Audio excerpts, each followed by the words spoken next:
Here are 4 ways to help us succeed against temptation from the life of Joseph. Number 1, we need to make sure our perspective is correct. The first thing we see in Joseph's perspective is that this is his master's wife. He knows who she is, but we are never given her name. We're never told what her name is.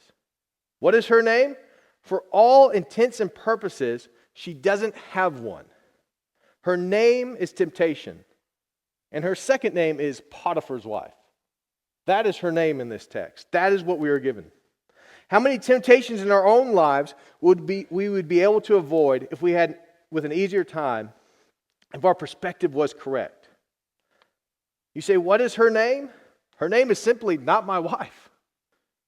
What is his name? His name is simply not my husband. What is that thing called? It's simply called not my stuff. When our perspective changes, dealing with temptation becomes a lot easier. We could go on for a long time, but we should understand what the Bible says about sin. Sin leads to death, and Satan is waiting for us like a lion ready to devour. Our perspective should change, and we should look at sin in its natural form. What is this thing? It's called death, is what it's called. It kills marriages, families, careers, and even kills the body. When we interact with temptation or sin, we are not interacting with a person, place, thing, or idea. We are interacting and flirting with death. Joseph's perspective is correct. The text leaves her nameless. We never know her name. And the story makes sure we understand what is her name. Her name is Potiphar's wife. That is her name.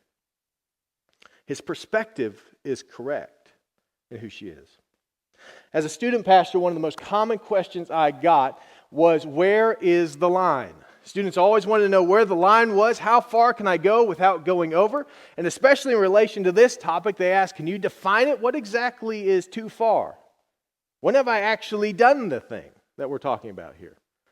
But in these conversations, what I'd always try to turn it back to is, if you're asking that question, your perspective is incorrect.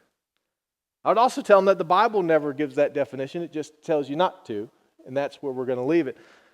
But we need to understand our perspective has got to change. And this is what I tell the students. You're dealing with a roaring lion ready to devour you. The goal is not to try to get to the close to it as I can. My goal is to try to stay as far away from it as I can. Our perspective has got to change. It's not a question of how close I can get before it's too far. Our perspective should be, we have got to get as far away from it as we physically can.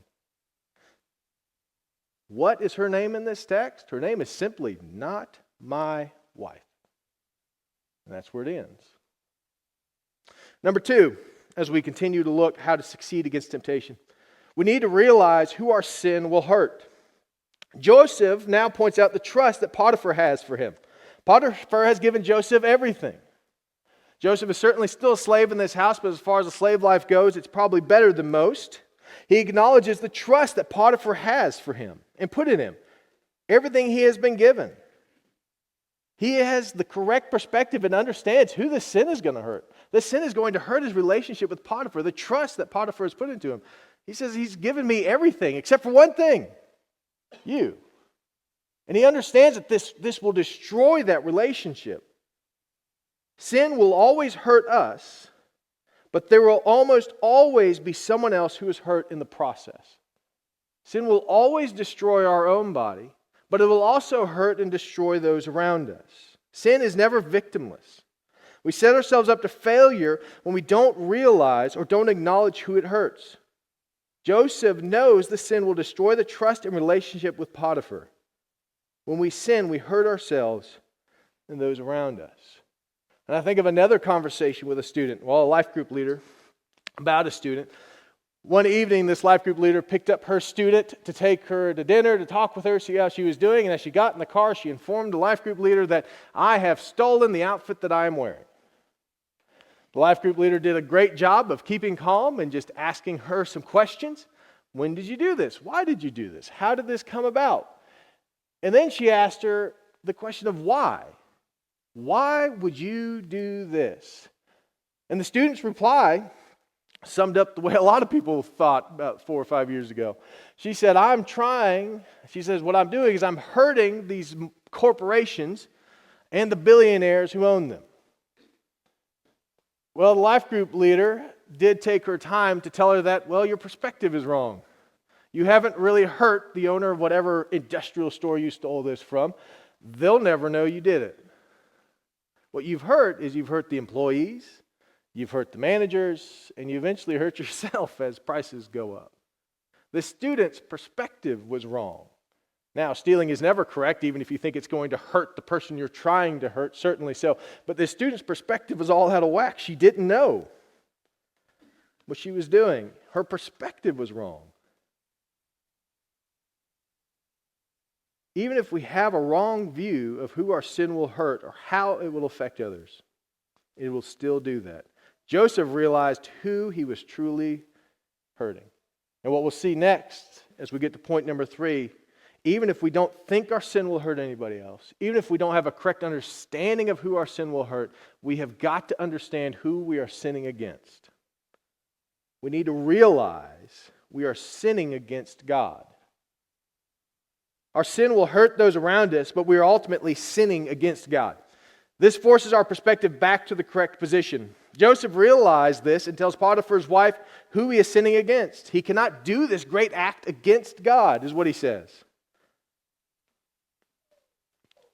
He knows that this act of betrayal will ultimately hurt Potiphar, but is truly against God. He puts the weight of his actions in the correct spot. Joseph understands what sin is. As we define Hebrew sin, it is this. It is chata, to miss, to sin, miss the goal, or path of right and duty. Essentially, in the Hebrew and Greek, the word sin means to miss the mark. It's actually an archery term. It means you've shot and you've missed. You haven't hit what you were aiming at. You haven't hit the mark. And so our question needs to be, well, what is the mark? When we sin, what is the mark we're shooting at? The mark is we are shooting at God's morality and shooting at the mark God has set forth. When I sin, I have missed that mark. I have missed the mark of God's morality. I've missed the mark that God has put forward. And so Joseph understands what sin is. He says, I will hurt Potiphar in this, but ultimately I'm sinning against God. I've missed what he has asked me to do. I've missed what he has put forward. And we see this throughout the Bible. 2 instances are here. We see David after he takes Bathsheba and then kills Uriah, he is confronted by the prophet Nathan in the great story that is, where he says, you're the guy who did that, if you remember that story. But David, after that, utters this. Look what he says. 1 Samuel 12:13. David said to Nathan, I have sinned against the Lord. It'd be easy if you read this to say, no, you sinned against Uriah and you sinned against Bathsheba and you messed up here. David doesn't say that. He says, I have sinned against the Lord. He actually goes further. In Psalms, he goes further to say, Psalm 15:4, he goes further to say that I have only sinned against God. Once again, he can say, well, no, you sinned against Uriah, you sinned against Bathsheba, and you've messed all this up. David says, no, I've only sinned against God. That's the mark I've missed. He missed God's mark. He hurt Bathsheba, and he killed Uriah, but it was ultimately God's mark of morality. He missed. It did not set the standard for. And so he says, I have sinned against God. Another instance can be found in Luke 15.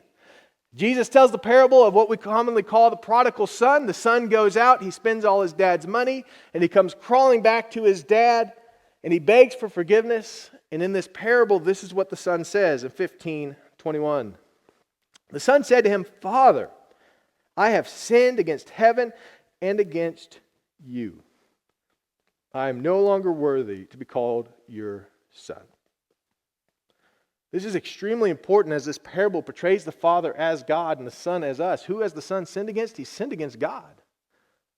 He doesn't say, I sinned against all these other people, I took your money, blah, blah, blah. The list goes on. He said, no, I sinned against you. You're the one, the standard I have missed. This is important as Jesus shows this relationship between us and God. When we sin against God. Now the son is eventually welcomed home and celebrated for his return. And I think that this shows us the message of the gospel. The Bible tells us that we have fallen short of the glory of God. We have missed the mark. We have all missed it, of morality and His standards. And people will try to point out, well, I've never actually killed anybody. I've never actually cheated on my spouse. But Jesus brings this home in Matthew 5:21. When He tells us it's the conditions of our hearts. If we lust in our heart, we've cheated in our heart. If we have anger, we've murdered in our heart. He brings it back and says God's morality is so far above ours. God's mark is so far above ours that even in our hearts, that's enough. You've missed the mark. Because God doesn't think that way. He doesn't act that way. He doesn't feel that way. We've missed it. We've missed the standard. We've missed the target. And that's why we needed somebody to take the punishment of our sins and to hit the target on our behalf.